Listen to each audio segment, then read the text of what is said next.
자, 이제 고대의 사회로 넘어갑시다. 132페이지, 152페이지. 152페이지. 펴보세요. 자, 고대의 사회 파트. 자, 사회사에서는 신분제도가 가장 중요하죠. 사회사는 신분제도가 중요한데, 여기 고대의 신분제도도 별게 없어요, 또. 여기서는.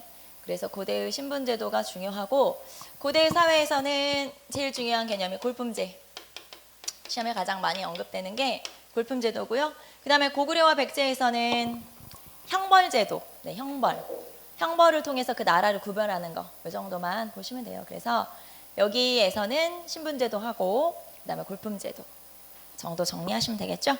자, 그러면은 신분제 사회의 성립 한번 봅시다. 152페이지에 자, 연맹왕국 단계에서는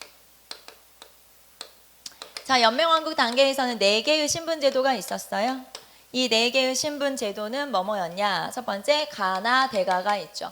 가나 대가는 왕족이거나 왕이거나 아니면 부족장이었겠죠. 연맹왕국이니까. 그래서 가나 대가가 있었고요.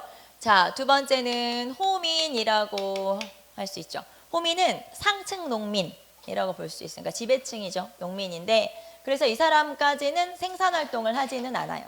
즉 내가 농사를 짓거나 하지는 않는다. 그래서 호민.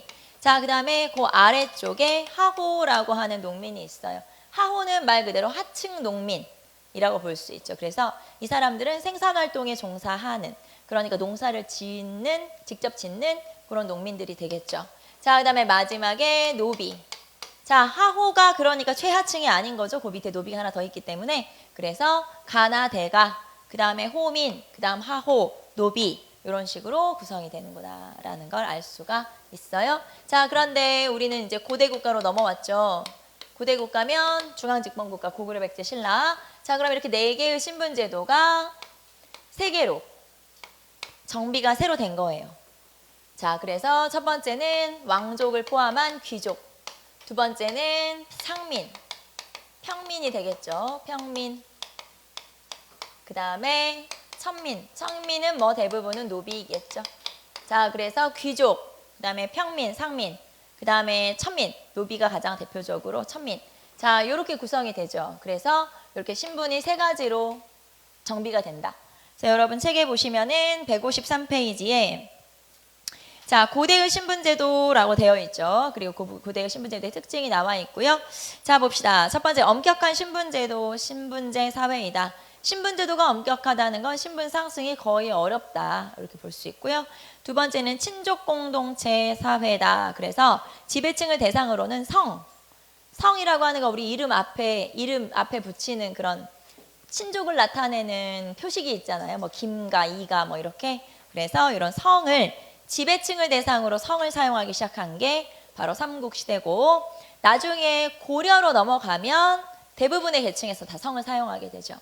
자, 그 다음에 3번, 지배층 내부의 신분제도가 따로 있다. 자, 여기 봅시다. 고대 국가에서 특이한 점은 이렇게 신분이 3개로 나눠져 있잖아요. 전체 국민에 대해서. 근데 이 중에서 귀족을 대상으로 하는 신분제도가 따로 있어요. 그러니까 귀족 안에 다시 등급이 나눠진다는 뜻이에요. 그래서 귀족을 대상으로 하는 신분제도가 따로 있는데, 그러면 귀족을 대상으로 하는 신분제도가 뭐냐? 가장 대표적으로 골품제도가 되겠죠. 그래서 골품제처럼 귀족을 대상으로 하는 신분제도가 따로 있었다는 걸 알 수가 있죠. 그리고 백제나 고구려 같은 경우는 기록은 없지만 아마도 비슷한 뭔가가 있었을 거다라고 추정하고 있고요.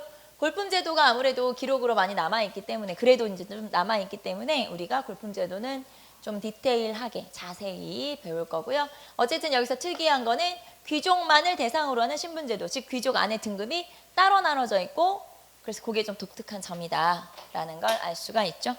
자, 그래서 153페이지 다시 보시면 귀족, 그 다음에 평민, 그 다음에 천민 이렇게 나눠지는데, 평민 같은 경우는 자, 일단 농민이 있고요.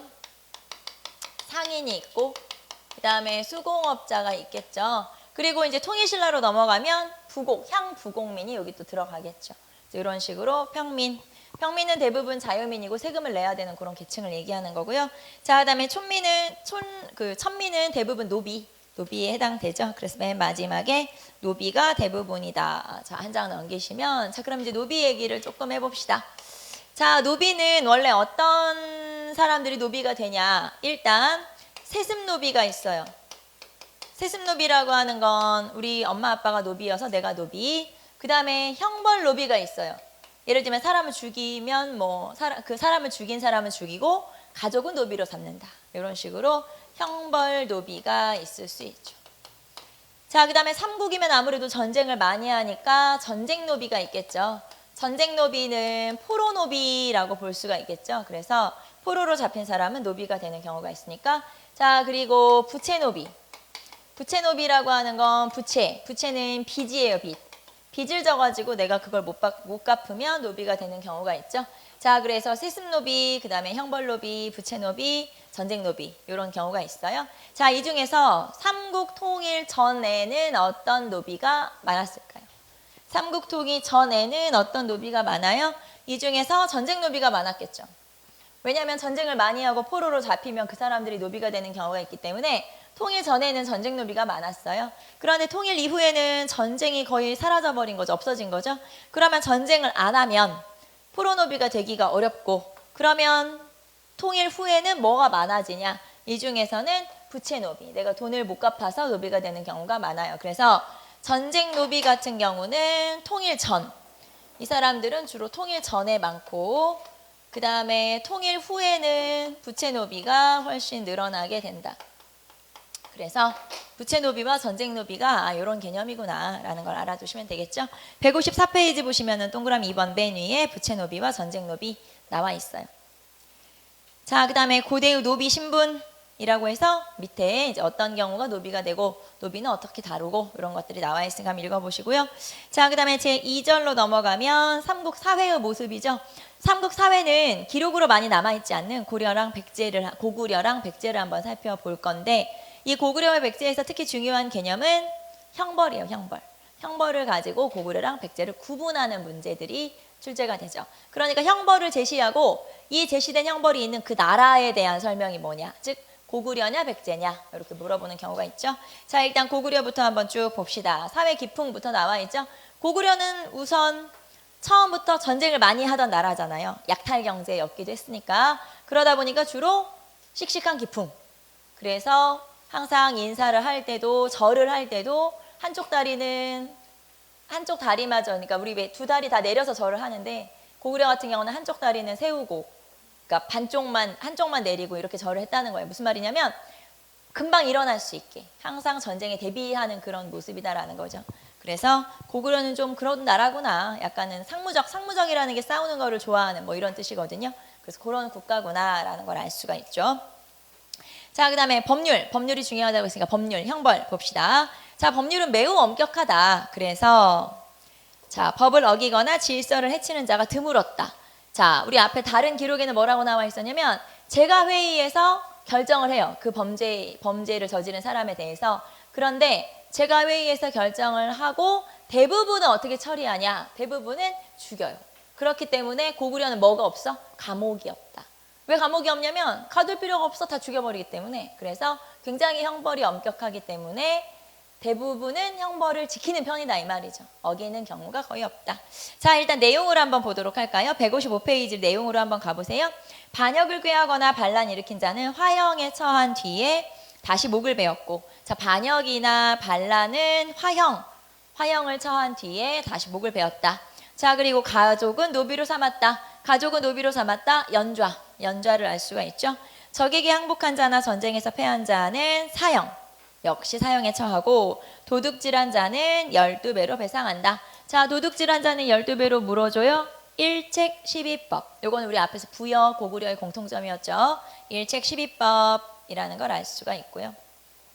자, 그 다음에 지배계층은 왕족이 고주몽이니까 고씨하고 이제 오부족의 귀족들이 있죠. 그래서 오부 출신의 귀족들이 있었다. 자, 전쟁이 나면은 스스로 무장하여 싸웠다라는 거 알 수 있고, 자, 그 다음에 밑에 보시면은 무용총 접객도나 아프라시압 궁전 벽화에서 무용총 접객도 같은 경우는 주인은 되게 크게, 그 다음에 노비는 좀 작게 이렇게 표시가 돼 있어서 신분에 따라서 크기를 나타내고 있다라는 거.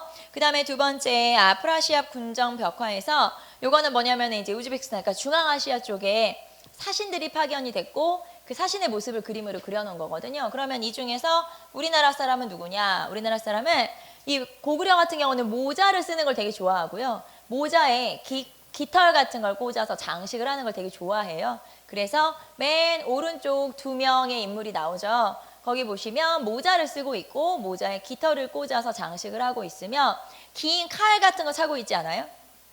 그런 모습. 이게 딱 고구려의 사신의 모습이다. 그래서 중앙아시아 벽화에도 이렇게 고구려 사신의 모습이 그려져 있다라는 거죠. 자, 그 다음에 평민으로 갑시다. 평민 같은 경우는 대부분은 자영농민으로 자, 국가의 조세를 지고 병역의 의무를 진다. 자, 그런데 너무너무 가난하겠죠. 이 당시에는 토지 생산력이 별로 좋지 않다고 그랬잖아요. 그렇기 때문에 진대법을 시행해서 그나마 백성들을 구제를 하기도 한다라는 거. 자, 그 다음에 천민, 그리고 천민에는 대부분 노비였다라는 걸 알 수가 있고요. 자, 혼인풍습은 우리 앞에서 다 했었죠. 혼인풍습이라고 하는 거는 대부분 서옥제라든가 그 다음에 형사취수제, 고구려 같은 경우는 서옥제나 형사취수제가 있더라. 자, 그 다음에 백제로 넘어갈까요? 자, 백제는 상무적인 기풍. 백제는 고구려에서 갈라졌기 때문에 거의 비슷하다고 볼 수 있어요. 고구려와 거의 비슷한데 상무적인 기풍을 간직하고 있다. 그래서 굉장히 비슷한 면이 많다. 그리고 깔끔하고 세련된 모습이다. 왜 우리 중국에 또 그림이 남아있는 게 있죠. 양직공도 같은 경우. 양직공도에, 그러니까 양나라에 파견된 사신들의 그림을 그려놨는데 그중에 백제의 사신의 모습이 있더라. 굉장히 세련되고 깔끔하더라. 그래서 아, 백제는 이런 복색을 하고 있었구나 알 수 있고요. 자, 역시 중요한 건 법률이에요. 법률로 한번 가볼까요? 자, 반역한 자나 전쟁터에서 퇴각한 군사 및 살인자는 목을 베었고 도둑질한 자는 귀양 보냄과 동시에 2배를 물게 했다. 자, 절도죄는 도둑질한 죄는 2배를 배상 그리고 귀양을 보내죠. 자, 그리고 동그라미 2번 보세요. 뇌물죄 봅시다. 관리가 뇌물을 받거나 횡령을 했을 때는 3배를 배상하고 종신토록 금고형에 처했다. 자, 여기는 3배 배상 그리고 종신토록 금고형. 자, 그러니까 도둑질은 2배 배상 귀양. 그 다음에 뇌물죄는 3배 배상 금고형. 이렇게. 자, 그리고 간음죄. 부인이 부정을 저지르면 남편 집에 노비로 삼았다. 좀 특이하죠, 이것도? 남편 집에 노비로 삼았다. 자, 질투한 부인은 사형에 처한다. 이건 어느 나라였어요? 그거는 부여였었고 앞에. 그 다음에 이렇게 간음한 부인은 남편 집에 노비로 삼는다. 여기는 백제구나 라는 거. 자, 그 다음에 사회 구조에서는 왕족인 부역시와 팔성의 귀족으로 이루어져 있고 고구려와 굉장히 모습이 비슷하더라 라는 거 알 수가 있죠. 자, 그 다음에 신라로 넘어갈까요? 자, 신라 사회에서는 화백회의와 화랑도와 골품제 이렇게 구성이 되어 있어요. 이 중에서 우리가 조금 더 자세히 볼 거는 골품제고 그 다음에 화백회의와 화랑도 가볍게 봅시다. 자, 화백회의는 원래 시족사회에서 부족의 대표들이 모여서 회의하던 것에서 계승을 한 거다. 자, 화백회의의 특징 알죠, 여러분? 특징이 만장일치. 그렇죠. 모두 찬성해야 통과되는 거죠. 만장일치 제도를 대표적 이제 특징으로 하고 있다. 자, 그리고 회의는 경주 주변의 신성한 4개의 장소에서 열렸다. 나와 있고요. 자, 우리는 기능을 좀 살펴보도록 할게요. 기능이 좀 중요하다. 자, 집단의 부정을 방지하고 단결을 강화하는 구실을 한다. 그리고 심지어는 왕을 쫓아내기도 한다. 화백회의에서 거기 보시면은 진지왕 같은 경우는 음란하다. 그래서 폐위시킨 적이 있었다. 그래서 왕을 폐위시키기도 할 정도의 막강한 힘을 가지고 있는 게 화백회의인데 이게 나중에 통일신라로 넘어가면 신라 중대에는 왕의 힘이 세졌기 때문에 약화됐다가 다시 신라 하대에는 역할이 커지게 되죠. 그래서 화백회의는 이런 역할을 하는구나. 여기서는 역할 정도 체크하시면 되고요. 자, 그 다음에 화랑 갑시다. 화랑. 자, 우리 앞에서 배웠던 왕들 떠올려 보세요. 화랑도를 국가적인 조직으로 개편한 왕이 진흥왕이었죠. 자, 그러면 화랑은 원래 원화라고 해서 여자들이었다. 그런데 이 여자들 사이에 문제가 생기자 이제 남자 청소년으로 바꾸게 되죠. 자, 거기 보시면 기원 나와 있고요. 자, 구성 볼까요? 일단 화랑이 한 명 있어요. 이 사람은 진골이야. 자, 그리고 이 사람 밑에는 승려가 한 명 있고요. 승려 낭도가 한 명 있고 그 다음에 낭도라고 해서 육두품부터 평민까지로 구성된 요 이제 밑에 뭐 부하들 또 따르는 무리라고 볼 수 있죠. 이렇게 구성되는 거예요. 화랑이 한 명이고 그 다음에 승려와 낭도들로 구성되는데 낭도 같은 경우는 숫자는 따로 정해져 있지 않고요. 많은 낭도를 거느린 화랑도 있고 자 그리고 이 화랑들이 여러 명 있겠죠. 이제 이런 식으로 그래서 맨 위에 화랑의 우두머리는 국선 그 다음에 풍월주라고 그래요. 국선이거나 풍월주가 가장 우두머리 화랑 전체 우두머리죠. 자 그래서 국선이나 풍월주라고 하고 그 다음에 화랑이 있고 그 밑에 낭도들로 구성이 되어 있다. 자 그러면 이제 화랑도에서는 우리가 역시 기능을 한번 볼까요? 자 기능 보세요. 인재를 양성하는 교육적인 기능을 가졌다. 그쵸? 청소년들을 집단 교육시키는 그런 과정이다라고 볼 수 있죠. 그래서 청소년들을 교육시키는 그런 어떤 장치이기 때문에 교육적 기능을 갖는 거죠. 두 번째는 계층 간의 대립과 갈등을 완화한다. 자, 화랑과 그 다음에 낭도들이 어울려 산다고 보시면 돼요. 어렸을 때부터 같이 얼굴 보고 어울려 지낸다고 보시면 되니까 얘네들은 뭐 친구이자 뭐 스승이자 서로 그런 존재들이기 때문에 얘네들 사이에서는 서로 계층 간의 대립이 없겠죠. 같이 어렸을 때부터 봤으니까. 그래서 계층 간의 대립을 조절, 완화하는 기능을 하고요. 그 다음에 이 사람들은 직접 삼국 통일 전쟁에 나가기도 해요. 그렇기 때문에 전사적 기능, 군사적 기능을 가지고 있고 또 이런 표현이 있어요. 자, 화랑은 미륵의 현신이다. 이게 무슨 말이냐면 화랑은 미륵 부처가 사람 몸으로 나타난 거다. 신라 사람들이 얼마나 화랑을 어느 정도로 대했는지를 알 수가 있죠. 화랑을 굉장히 어느 정도의 높은 그런 존재로 대했다는 얘기예요. 그래서 이런 것들은 화랑을 굉장히 이제 추앙을 하는 거죠. 이거는 화랑의 종교적 기능이라고 볼 수 있어요. 그래서 화랑은 군사적 기능, 교육적 기능, 그 다음에 종교적 기능 이런 기능들을 가지고 있다. 자 그리고 이 화랑의 계유를 또 만들어줬어요. 원광법사가 진평왕 때 세속오계라고 하는 계유를 만들어주기도 하죠. 밑에 보시면은 사군이충 사친유 교유신 그 다음에 임전무택 사생유택 나와 있죠. 여기서 이제 충유를 강조하는 건 어떤 사상을 담고 있을까요? 유교를 담고 있겠죠. 그런데 살생유택은 사람을 죽일 때는 함부로 그러니까 뭐 생명이 있는 걸 함부로 죽이지 마라. 이런 거는 이제 불교적인 성향도 갖고 있어요. 그래서 불교에다가 유교에다가 뭐 어떤 도교나 민간신앙 다 섞어서 이렇게 화랑의 어떤 계율을 만들어 준 거죠. 그게 세속오계구나라는 거. 자, 그 다음에 교육적 기능을 알 수 있는 게 또 하나 있다. 한 장 넘기시면 임신서기석이라고 하는 비석이 있죠. 자, 화랑으로 추정되는 청소년이 말하자면 화랑일 거다. 청소년 둘이서 유교 경전을 공부하자라는 걸 맹세한 비석이에요. 그래서 그거를 비석에다 기록을 한 거죠. 우리가 3년 동안 뭐하고를 공부하자 이렇게 맹세한 게 임신서기석이고 임신서기석 같은 경우는 이제 유교를 알 수 있는 거죠. 유교 교육을 알 수 있다. 자, 삼국시대에 학교는 없었지만 그래도 임신서기석이 있다는 걸 볼 때 유교를 공부했구나라는 걸 알 수가 있어요. 그게 임신서기석이죠. 자, 밑에 보시면은 화랑도 그 다음에 원광과 세속오계 나와 있고요. 쭉 한번 읽어보시고 자, 그 다음에 이제 우리는 골품제가 중요하다고 얘기했으니까 골품제를 보도록 합시다. 자, 골품제는 첫째 일단 성립 과정을 한번 보면 되죠. 성립 과정 언제 생겼냐면 자, 연맹왕국에서 중앙집권국가로 성립하는 과정에서 생겼어요. 자, 연맹왕국에서 중앙집권국가가 되는 과정, 중앙집권국가가 성립되는 과정에서 생겼다.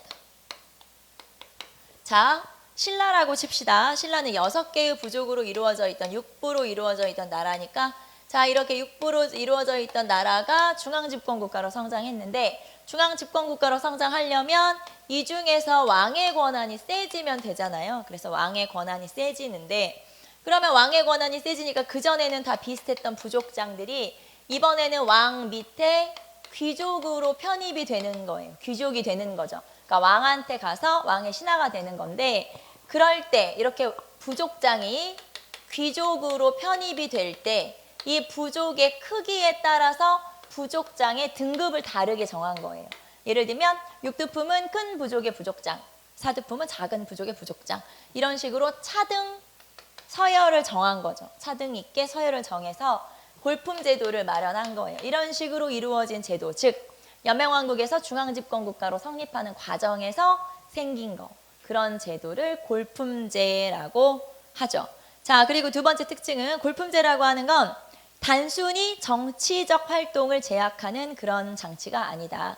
모든 생활을 다 규제하는 거예요. 그러니까 정치, 사회, 개인적 생활까지 전부 다 규제하는 장치가 바로 골품제죠. 예를 들면 내가 살 수 있는 집의 크기, 예를 들면 뭐 6두품이나 5두품은 어느 정도 크기에 살아야, 몇 칸 집에 살아야 된다. 이런 게 정해져 있어요. 또는 내가 타고 다니는 수레의 크기.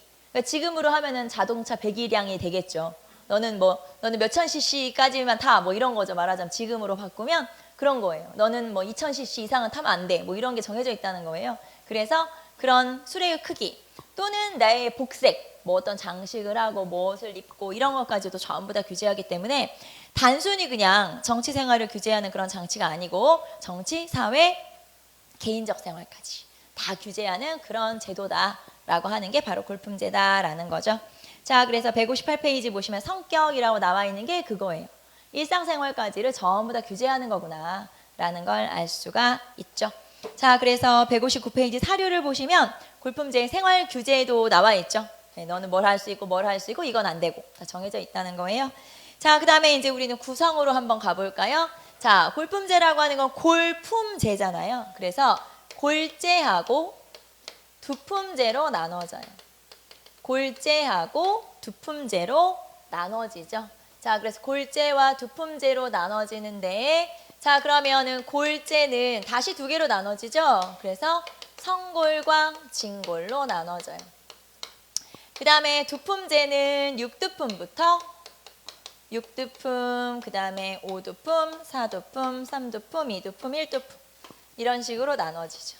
자, 그러면은 총 몇 등급짜리 신분 제도인 거예요?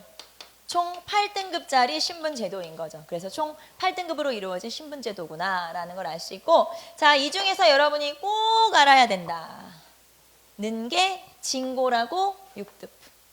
진골하고 6두품이 비교가 잘 되죠. 그래서 진골하고 6두품을 좀 알아두시고, 그 다음에 5두품하고 4두품은 어디까지 올라갈 수 있는지, 신분, 그러니까 관등 승진의 범위가 있어요. 그 범위 정도만 알아두시면 되겠죠. 자, 그러면 우리는 여기서 이제 성골부터 한번 간단하게 봅시다. 자, 성골은 원래 왕족이라고 보면 돼요. 엄마, 아빠 왕족, 부부도 왕족. 이런 게 이제 성골이고요. 성골 같은 경우는 쭉 왕을 계승했었죠. 왕위를 계승했었는데 중간에 여왕 등장하고 하면서 이제 대가 딱 끊겨요. 그래서 선덕, 진덕까지가 성골이 왕을 할 때구나. 자, 그래서 왕위를 계승했는데 언제까지 왕위를 계승했어? 진덕 여왕까지를 왕위를 계승했죠. 자, 그러면 여왕이 나오고 성골이 없어지는 바람에 이제 어디서 왕이 나와야 돼요? 진골에서 왕이 나와야 되겠죠? 그러면 누구부터 왕이 됐었던 건가요? 누구부터? 무열왕부터, 김춘추. 그래서 자, 그러면 성골이 없고 이제는 진골로 넘어갔는데 진골의 왕위 계승이다. 자, 누구부터? 무열왕부터. 자, 무열왕부터는 쭉 진골이 끝까지 경순왕까지 왕을 하게 되죠. 그래서 무열왕부터구나. 그래서 성골 마지막 왕이 진덕여왕.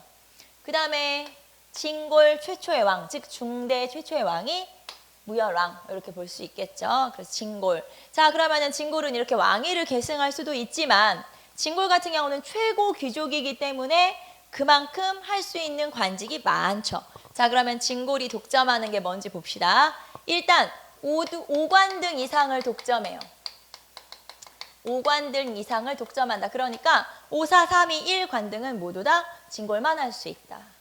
자, 그리고 집사부 시중도 진골만 할 수 있고요. 그 다음에 영이라고 해서 중앙장관이에요. 중앙장관을 독점하고 그 다음에 지방장관도 독점하죠. 자, 여기서 말하는 지방장관이라고 하는 건, 자, 이제 여러분한테 질문. 구주의 장관의 명칭이 뭐였나요? 구주. 주의 장관은 뭐였었죠? 구주는 원래는 총관이었다가 나중에 뭘로 바뀌어요? 도독으로 바뀌었다. 자, 그 다음에 오소경. 소경의 장관의 명칭은 뭐예요? 사신. 그래서 결국에는 구주 오소경의 장관도 누구만 할 수 있다? 진골만 할 수 있다. 자, 5관등 이상을 모두 독점해요. 5, 4, 3, 2, 1은 진골만 할 수 있고 집사부 시중도 진골만 할 수 있죠, 당연히. 그리고 영, 뭐뭐령이라고 해서 중앙장관의 명칭이 영인데 영도 다 진골만 독점하고 그 다음에 지방장관, 그래서 도독이나 사신까지 전부 다 진골만 할 수 있어요. 그래서 주요 관직을 전부 독점하는 건 바로 진골이구나 라는 걸 알 수 있고 심지어 왕위 계승까지 하고 있고. 자, 그러면 이에 반해서 육두품은 아무래도 진골한테 좀 밀리게 되죠. 자, 육두품을 우리가 다른 말로 뭐라고 하냐면 득난이라고 그래요. 득난은 무슨 뜻이냐면 한자로 얻기 어렵다 라는 뜻이에요. 그러니까 우리가 맨날 진골하고 비교하니까 육두품이 되게 낮은 계급처럼 느껴지지만 실제로는 두품 중에서는 가장 높은 거예요. 그래서 육두품도 꽤 높은 거지만 진골에 비해서는 항상 제약을 받는다. 그래서 가장 좀 불만이 많은 계층? 그런 사람들이 바로 육두품이다라는 걸 알 수 있고, 자, 육두품 같은 경우는 육두품은 자 어디까지 진출할 수 있는지 한번 볼까요? 어디까지 승진할 수 있냐면 육관등 아찬까지 승진할 수가 있어. 육관등 아찬까지 승진할 수가 있다. 그래서 육두품은 육관등 아찬까지구나. 자, 어디까지 올라갈 수 있는지를 여러분이 체크하시면 돼요. 그래서 육관등 아찬까지 승진할 수 있다라는 거. 그 다음에 육두품 같은 경우는 또 이런 게 있죠. 신라 중대하고 신라 하대하고 육두품의 역할이 좀 달랐죠. 자, 육두품 같은 경우는 신라 중대, 그러니까 통일을 막 했을 때 신라 중대는 왕의 정치적 조언자 역할을 했어요. 왕의 정치적 조언자 역할을 하면서 정계 진출이 굉장히 활발했던 시기가 신라 중대인데, 자, 신라 하대로 가면서 이제 진골이 다시 많이 진출하기 시작하니까 밀려나겠죠. 그래서 신라 하대는 자, 골품제의 모순을 비판을 하게 돼요. 그런데 들어주지를 않는 거지. 그래서 반신라적인 성향을 띠게 되죠. 그리고 신라에 반대하는 성향을 띠다가 결국에는 나를 받아주는 사람들한테 가면 되겠죠. 그래서 누구랑 결탁? 지방 호족과 결탁. 그래서 호족과 결탁하는 그런 세력이 바로 신라 하대의 육두품이구나 알 수가 있고요. 조금 밑으로 써볼까요? 자, 오두품으로 봅시다. 자, 오두품, 사두품까지는 우리가 어디까지 진출할 수 있는지만 체크를 하시면 되겠죠. 자, 오두품은 어디까지 승진할 수 있나요? 10관등 명칭이 대나마, 그래서 대나마 10관등까지 승진할 수 있죠. 자, 그 다음에 사두품은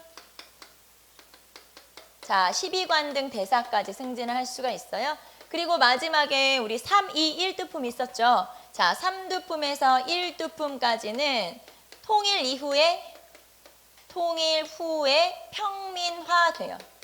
통일 후에 거의 평민이나 마찬가지로 평민화된다. 원래 이 사람들이 전부 다 귀족이잖아요. 지금 우리가 본 귀족들이죠. 그런데 여기 밑에는 거의 평민화돼 버린다. 통일 이후에 이렇게 알 수 있고, 자, 여기에서는 특히 진골하고 육두품하고 이렇게 알아두시고, 그 다음에 육두품을 등난이라고 하고 어디까지 승진할 수 있는지 보시고요. 자, 이 육두품 같은 경우는 우리 앞에서 진골은 집사부 시중까지 올라갈 수 있다고 했잖아요. 육두품은 집사부 실랑까지는 올라갈 수 있어요. 그러니까 장관은 진골이 하는 거고 실랑은 차관쯤 된다고 보시면 되죠. 그래서 집사부 실랑 정도까지는 할 수가 있다. 여기는 시중이고 여기는 실랑이고 약간 다르구나 알 수가 있고요. 우리가 중대 하대는 배웠고 앞에서, 그 다음에 어디까지 승진할 수 있는지를 한번 봐두시면 되겠죠. 자, 그래서 우리가 골품제도를 한번 쭉 살펴봤어요. 159페이지 봅시다. 진골 같은 경우는 주로 여기 나오는 것처럼 여러 주요 관직들을 독점하고, 자, 그 다음에 맨 밑에 보시면은 금관가야 왕족인 김유신과 고구려 왕족인 안승도 진골로 받아들였다. 자, 원래 우리 앞에 이제 우리 뒤에 나오겠지만 통일신라 시대 통일신라 하면서 우리 뭘 배웠냐면 이 고구려 유민이나 고구려 귀족이나 백제 귀족을 받아들이면서 그 사람들한테도 귀족으로 등급을 줬거든요. 자, 원래 고구려 유민은 육두품에 등급을 줬어요. 그리고 백제 귀족은 오두품에 등급을 줬어요. 자, 그런데 안승은 어느 나라 사람이에요? 원래 고구려 사람이죠. 그런데 안승한테는 뭘 줬어요? 진골. 왜냐면 안승은 망명에서 보덕국 뭐 이런 거 관련이 있어서 좀 그래도 이 사람 뭔가 좀 한 게 많다. 그래서 안승을 진골로 편입을 시키게 된 거죠. 자, 그리고 아까 금관가야 김유신 같은 경우도 그래서 이렇게 유민들, 다른 나라의 멸망한 나라의 유민들, 귀족들 같은 경우도 이렇게 포함시켜서 진골로 만드는 경우도 있다라는 걸 알 수가 있죠. 자, 그 다음에 육두품 봅시다. 육두품은 등난이라고도 하고 아찬까지 승진할 수 있고요. 자, 육두품 같은 경우는 진골하고 그렇게 차이가 많지 않지만 이 승진에서는 굉장히 제약이 많은 편이기 때문에 진골은 이런 거죠. 자, 육두품은 정치로는 성공하기가 되게 어렵다.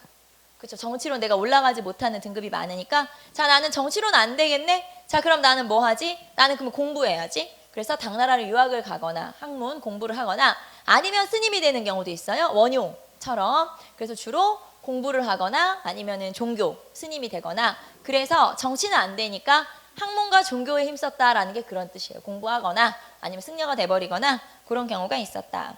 자, 그리고 오두품, 사두품 내려가시면 오두품은 십관등 대남아, 사두품은 십이관등 대사, 그리고 3위 1은 평민 이렇게 된다라는 걸 알 수가 있고요. 자, 이제 우리는 특징으로 한번 넘어가 볼까요? 골품제의 특징. 자, 첫 번째 특징은 이원적 관등제라고 나와 있죠. 자, 원래 통일하기 전에 원래 자, 경의제와 외의제로 나눠져 있었어요. 경의제라는 건 서울 귀족을 대상으로 하는 17등급의 신분이 따로 있었고, 그러니까 서울에 있는 귀족을 대상으로 하는 신분제도가 따로, 그 다음에 외위제라고 해서 지방, 시골, 향촌의 11등급의 외위제가 따로 있었죠. 그러니까 서울의 귀족들을 대상으로 하는 17등급의 제도와 지방의 이렇게 촌주라든가 이런 사람들을 대상으로 하는 11등급의 제도가 따로 있었으나 통일 후에 이게 하나로 합쳐지게 돼요. 그래서 이원적이라는 건 여러분 무슨 뜻이에요? 두 개로 나눠져 있으면 무조건 이원적이라는 표현을 쓰는 거예요. 그래서 경위, 외위 두 개네 이원적이구나 이런 뜻이에요. 별다른 막 특이한 게 아니고 두 개 있으면 그냥 이원적인 거예요. 자, 그래서 경의제와 외의제로 나눠져 있었지만 나중에 외위제는 폐지된다라고 써 있죠. 자, 그 다음에 중의제. 자, 이제 우리는 중의제를 좀 봐야 되겠네요. 자, 중의제 같은 경우는 골품제에서는 관등 승진의 제약이 굉장히 심하죠. 그렇기 때문에 특히 육두품이나 오두품, 사두품은 불만이 되게 많겠죠. 이런 사람들의 불만을 무마해 주기 위해서 실시한 제도가 중의제라고 해요. 가장 단적인 예로, 가장 쉬운 예로 자, 아찬이라고 하는 등급이 있다 칩시다. 자, 아찬은 몇 관등이에요. 거기 보시면 아찬은 몇 관등? 6관등 아찬이죠. 자, 그러면 6관등 아찬까지는 누가 승진할 수 있어요? 육두품이 6관등 아찬까지 승진할 수 있는데 자, 제가 육두품이라고 치면 자, 이제 나는 승진 다 한 거야. 육두품까지 6두품인데 6관등까지 쫙 올라갔어요. 그럼 나는 그 이상 올라갈 수가 없죠. 이제 나는 끝이야. 정치 생활은 이제 더 이상 할 게 없는 거잖아요. 올라갈 때까지 올라갔으니까. 그러면 이런 식으로 등급이 다 올라갔어? 그러면 올라갈 데가 없으니까 불만이 많겠죠. 능력은 있는데 더 이상은 안 되니까. 그래서 이런 경우에 중의제를 실시하는 거예요. 자, 아찬을 다시 등급을 나눠요. 4개로 나눠서 아찬, 중아찬, 삼중아찬, 그 다음에 숫자로 쓸까요? 삼중아찬, 그 다음에 사중아찬. 이런 식으로 나누는 거예요. 자, 그럼 아찬이 몇 등급인 거예요? 4등급이죠. 사중아찬까지. 그래서 아찬을 다시 등급을 나누어서 마치 승진하는 것처럼 보이게 하지만 결국에는 어느 등급에 있는 거예요. 아찬에 있는 거죠. 이런 식으로. 그래서 이런 제도, 즉 관등 승진에 대한 불만을 무마하기 위해서 다시 특진 제도를 마련한 거예요. 그런 제도를 중의제라고 하죠. 자, 그래서 동그라미 2번에 사중아찬, 그 다음에 10관등 대남아가 9중 대남아 이런 식으로. 그 다음에 7중 남아, 11등급 남아는 7중 남아 이런 식으로 등급을 나누어서 마치 승진하는 것처럼 보이게 하지만 결국에는 그 등급 안에 머물러 있는 거죠. 그래서 이런 좀 특이한 특진 제도, 육두품 이하의 관리들의 불만을 무마하기 위해서 특진 제도를 마련했다. 중의제라고 볼 수가 있죠. 자, 그 다음에 동그라미 3번. 공복은 관등에 따라 차이가 있다. 자, 지금 여러분 골품제 표에 오른쪽에 보시면 공복 제도가 체크가 돼 있어요. 공복은 사색 공복이라고 되어 있죠. 자, 비, 청, 황 이렇게 네 가지 색깔로 되어 있고 자, 공복은 뭐에 따라 달라지냐? 관등에 따라 달라지게 돼 있죠.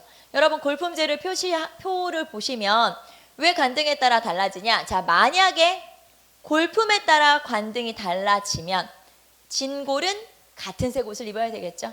그런데 골품제 표를 보면 세로로 색깔이 같은 게 아니죠. 옷 색깔은 뭐에 따라 달라지는 거예요? 가로로 달라지니까 관등에 따라 달라지는 거죠. 만약에 내가 진골인데 내가 지금에 한 12관등쯤 된다. 그럼 나는 황색 옷을 입어야 되겠죠. 그런데 내가 한 9관등 정도 된다. 그러면 나는 무슨 색 옷을 입으면 돼요? 비색 옷을 입으면 되죠. 그 다음에 내가 5관등으로 올라갔다. 그럼 나는 무슨 옷을 입어요? 자색 옷을 입을 수 있겠죠. 자, 이런 식으로 관등에 따라 달라지는 거죠. 같은 진골이라 하더라도 관등에 따라서 옷 색깔이 달라지는 거다. 자, 그래서 공복은 골품이에요? 관등이에요? 관등이에요. 공복, 옷 색깔은 관등에 따라 달라지는 거다라는 걸 알 수가 있죠. 자, 그리고 여기 또 하나 써있네요. 진골은 자색 공복을 독점한다. 당연하죠. 왜냐하면 5관등 이상은 자색인데 5관등까지 올라갈 수 있는 건 5관등으로 올라갈 수 있는 건 누구밖에 없으니까 진골밖에 없으니까 어차피 진골만 자색 옷을 입을 수 있는 거죠. 그래서 그런 식으로 우리가 관등까지 한번 살펴봤어요.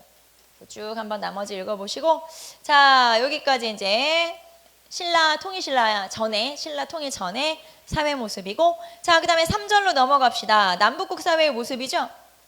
자 남북국 사회의 모습 첫 번째 쭉 볼까요?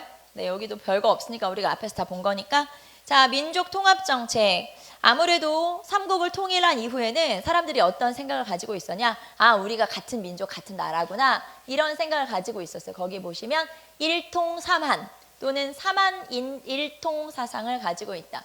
이게 무슨 말이겠어요? 우리는 하나야 삼국이 하나야 이런 뜻이죠. 그래서 일통삼한 의식을 가지고 있었다. 자 그리고 아까 유민 포용 기억나죠? 백제 유민은 신라로 가면 몇 두품이 되는 거예요. 백제는 5두품이 되죠. 자 고구려 유민은 몇 두품? 6두품. 그런데 안승만 진골. 네, 그렇게도 한번 체크해 보시고 자 그다음에 전제 왕권 강화. 자 통일을 막 했어요. 그때 신라 중대는 왕권이 강화되죠. 가장 대표적으로 신문왕 때가 전제 왕권이 확립되는 시기였죠. 그래서 아 통일을 막 했을 때 왕권이 좀 세구나 라는 걸 알 수가 있고요. 자 그다음에 골품제도는 진골 같은 경우는 그래도 좀 왕권에 비해서는 약화되긴 했지만 여전히 전통을 유지하고 있고 육두품은 정치적 조언자 역할을 하면서 정계 진출이 통일 직후에는 굉장히 활발해지는 그런 모습이다 알 수 있고요. 자 그다음에 신라인의 생활로 넘어갑시다. 자 금성, 경주 엄청 대도시가 되는 거죠. 왜냐하면 세 나라를 합쳤는데 그 세 나라의 공통된 수도가 돼버린 거잖아요. 그렇기 때문에 엄청 큰 국제적인 도시가 돼버린 거죠. 거기 보시면 금성은 엄청 중심지, 대도시가 됐었다라는 거 알 수 있고 자 그다음에 오소경, 그다음에 귀족들의 사치생활 한번 쭉 읽어보시고 자 우리는 동그라미 3번으로 내려갈까요? 그래서 너무 사치스러운 생활을 하니까 사치금지령을 내렸었다. 자 그러면 사치금지령을 내린 왕이 누구? 흥덕왕이죠. 흥덕왕. 그래서 흥덕왕의 사치금지령 한번 밑에 사료 나와 있으니까 읽어보시고요. 자, 한 장 넘기시면 그러면 평민은 어떠냐? 뭐 안 봐도 뻔하지 않아요? 평민은 어떻겠어요? 힘들지. 가난하지 당연히. 말해 뭐 하겠어. 당연히 힘들죠. 자, 그래서 평민의 생활은 여전히 이제 근근히 생활할 정도였었다. 그런데 신라 하대로 넘어가면 진골 귀족들이 성장하면서 이제 수탈을 하기 시작하죠. 그렇기 때문에 농민들의 생활은 더 어려워지고 자 호족이라고 하는 새로운 사람들이 등장했으며 농민들은 못 견디고 봉기를 일으키기도 하죠.